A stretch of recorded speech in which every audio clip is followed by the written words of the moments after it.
Hello everybody, welcome back. Today we are going to get started on Unit 6, which is Exponents and Radicals. We are actually skipping Unit 5 for right now, because Unit 5 requires a lot of material from before break, and instead of coming back from break and just doing that cold, where you have to do a lot of review and stuff like that, we're going to do Exponents and Radicals, which doesn't require a lot of reviewing material. It's a lot of new material that you guys haven't seen yet, so we're going to start off with that. And during this unit we'll do like warm-ups and review questions on past units to prep us for Unit 5. So we'll do Unit 5 next. We're just going to do Unit 6 first. So like I said, this is Exponents and Radicals. You guys already dealt with exponents and radicals a little bit, but we're going to go even more into it and the algebra behind the stuff. So you'll learn how to multiply and divide exponents and add and subtract radicals and stuff like that. So today we're actually going to start with the laws of exponents. Now I believe some of you may have been introduced to this briefly, very, very briefly last year. So we're going to review all these laws of exponents completely again. Okay, so let's get started. So quick review, just about exponents in general. This whole thing is actually called, let me see if my things work. Well, okay. So there are different parts going on. This whole thing, this one, is actually called a power. The whole thing is called a power. Alright? Now there are different parts within this power. So this one, that the purple arrow is showing, is your base. Okay? That's the number that's getting multiplied by itself multiple times. Alright, the number up here is our exponent, which we all know. That tells you how many times you multiply the base by itself. And then the number in the front right here, that is your coefficient. So these numbers always have a coefficient. The power always has a coefficient. If you see a number there, that's the coefficient. Now, if you don't see a number in the front, it's the invisible 1. Okay? Most of the time, you don't need to worry about the coefficient if it's invisible, because if you had to multiply or anything like that, then anything times 1 just gives you that same thing, so you don't have to worry about it. But if it is there, you do need to worry about it, okay? So that's just a quick review of that. Oh, wait, there's more. So we have that. The whole thing's called a power. That's the base, that's the exponent. I made all the stuff invisible and I can't remember where it is to click on. Okay, now there are two ways to write exponents. One is the expanded form, which is the form that you guys learned when you were first introduced to exponents, which just says, you just write it out as multiplication over and over and over. And basically you expand out that exponent. It's not practical in algebra, that's why we don't do it. It just seems to not waste time, but it seems to take up a lot more time for us. So instead of doing that, we use exponent form a lot more, which is just writing it with the exponent, telling us how many times to multiply. Okay, and what's great is that even the calculator can recognize this, so we don't even have to try to translate it into expanded form for the calculator. So, fun stuff. Alright, so there are, I want to say 7 laws of exponents. I could be wrong. We'll find out. You guys can probably find out faster than I can, because you can just count the boxes on your notes. I want to say it's 7. So there are 7 different laws. Okay? And we're going to go through all. So the first one is product of powers. Please make sure you're writing them in the right place. I can't remember if this order on the video is the same as on your notes. It should be. Don't know if that actually means it is. So just make sure. Product of powers. So what that means is you're multiplying 2 different powers. So we have one here and one here. When you are multiplying 2 powers that have the same base, so the same big number, what that means is you can add the exponents. Okay? So they have the same base, means you can add. Okay? And it has to be multiplication going on. Only with multiplication between them. So, an example would be this. You have x to the 4th times x to the 5th equals x to the 9th, because it had the same base, okay? which means, and I'm multiplying, which means I can just add these two numbers. 4 plus 5 gives you 9. And if you don't believe it, you could try doing it in expanded form first to really understand this shortcut. Because if you wrote this out, you'd have x times x times x times x 4 times 5 more x's. Well, everything is getting multiplied together. So you could change the expanded form to exponent form because there are 9 x's being multiplied together. So you can just write it as x to the 9th. Okay? The next one is a power product. So a lot of these names sound very, very similar. I'm not worried that you know the names. I'm more concerned that you understand what to do when it looks like this. Like, do you add the exponents, do you multiply the exponents, do you just, do you distribute kind of stuff? That's what I need you to make sure you know. I don't care if you know the proper name for the law. I care if you know how to apply the law. Okay? So the power of a product, meaning that two or more numbers are being multiplied together and they're all being raised to the same exponent because they're inside parentheses. That exponent on the outside of the parentheses can be distributed to each factor, so each part that's being multiplied together. Okay?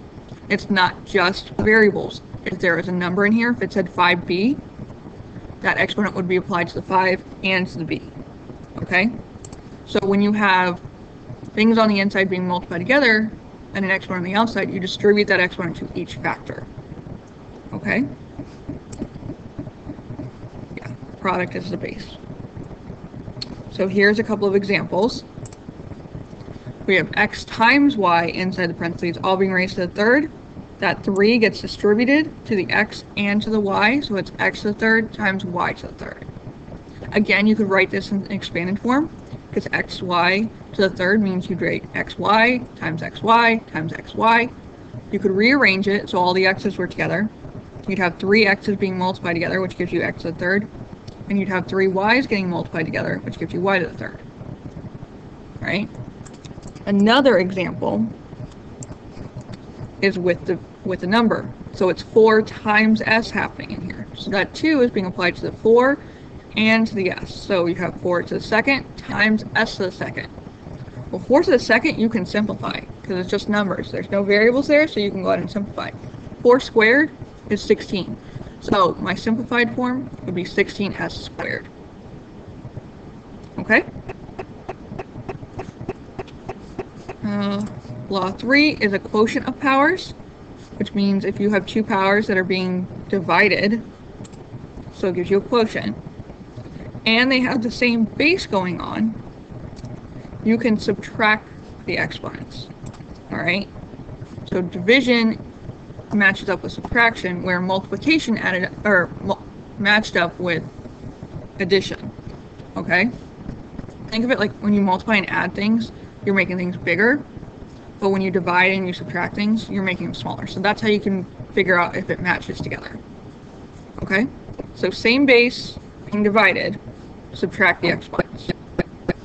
Here's a couple of examples. We have 2 to the 7th over 2 to the 6th. Same base, we're dividing.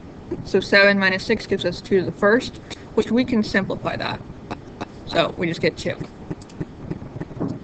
Here we have it with variables. So we have g to the 11th over g to the 4th. Same base being divided.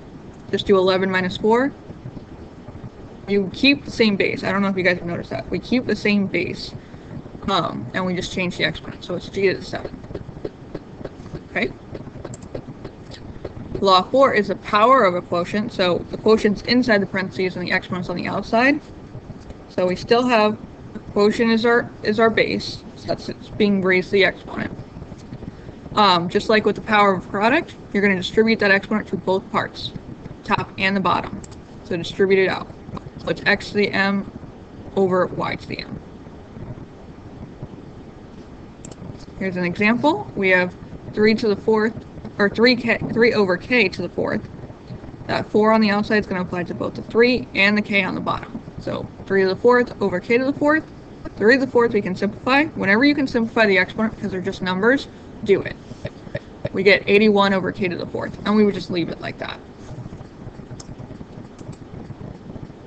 Alright, so the power of a power. So that's when something is being raised to the exponent, and that something is actually another power. So really what's happening is that you have two exponents for one base. Okay? So you have a power being raised to another power. When that happens, you only have one base, but you have multiple exponents. You multiply them together. Okay?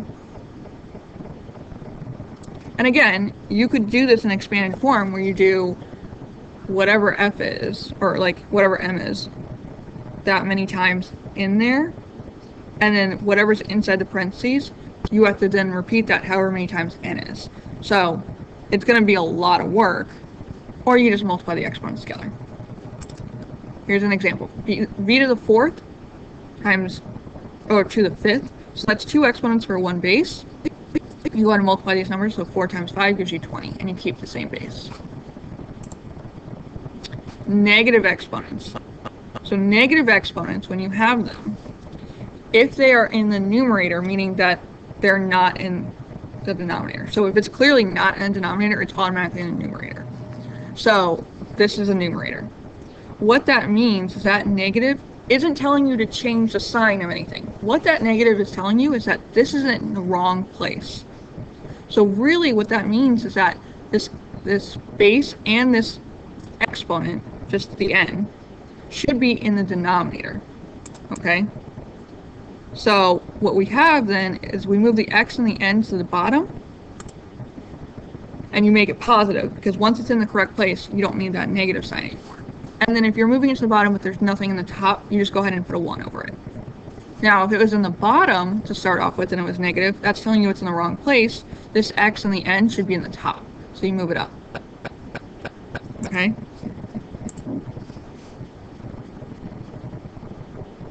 Now, you have to be careful with this because you have to make sure that you're only applying these exponents to their base. Okay? So, this is not a great example, but hopefully there's another one. So, we have a negative up here. So that means it should be a positive on the bottom. So we move it to the bottom and just make it positive. And put a 1 over it. Here, we have a 3 and the t to the negative 2. Well, that t is in the wrong place. So it should be up here with the 3. It's not about flipping. It's about moving it to the correct place. Okay, so that 3 is actually going to stay put, and the t is just going to come up and join it. And we make the 2 a positive. Once it's moved to the right place, you change it to a positive. So 3t squared is our answer. Okay? Law 7 is a 0 exponent, so basically anything that's raised to a 0 exponent, if it's a variable, a quotient, a product, a number, anything, it's going to equal 1. The whole power equals 1. Not just the exponent. It's not like you change the exponent to a 1. The whole thing equals 1. Okay? So here's an example. 3 to the 0 equals 1.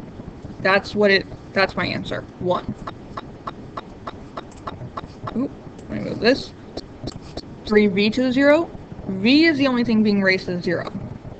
This part right here. That 3 is not part of the exponent. If it was, this stuff would be in parentheses. So the exponent is only attached to what it's touching. Okay? So it's 3 is still going to stay there. The v to the 0 changed to a 1. So 3 times 1 is just 3. Alright, so now you guys have a couple to try on your own. I didn't give you a 0 one because that's pretty straightforward. So go ahead and try these 6 on your own. They're just the laws. So I do want you to identify which law you're using. So you can go flip the page over and look at the name of the law. You don't have to memorize it, but just that way you're aware of what, I'm aware of what law you used. And then I want you to simplify it. Now, you're going to see this a lot. You can only write your answers with positive exponents. So if when you subtract or when you multiply something, it comes out to be a negative exponent, you then have to apply the negative exponent law to change it to a positive exponent. Because a lot of places don't like negative exponents. They prefer to see the positive one because negative exponents kind of have a hidden meaning behind it. So a lot of times, especially in the SOL, they will ask you to write it with only positive exponents. Okay? So go ahead and give these 6 a try, and then we'll go over them next class. If you have questions, write them down. We can go over that too. Okay? See you later.